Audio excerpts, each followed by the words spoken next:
Hello everyone. আজকে আমার বাবা মায়ের ওপর 10 লাইনের একটি রচনা শেয়ার করছি। আমার বাবা মা আমার কাছে পৃথিবীর সেরা মানুষ। তারা আমাকে খুব ভালোবাসেন এবং অনেক আদর করেন। আমার বাবা আমাদের পরিবারের জন্য অনেক পরিশ্রম করেন।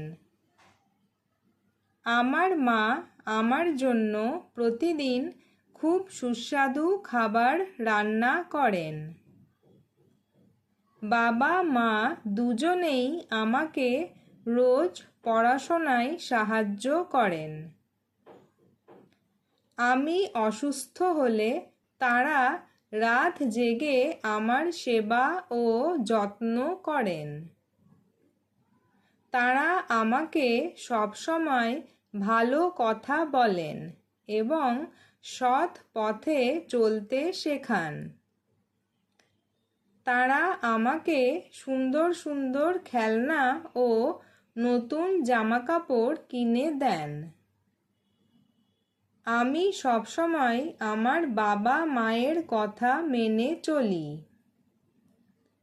আমি আমার বাবা মাকে খুব ভালোবাসি এবং শ্রদ্ধা করি।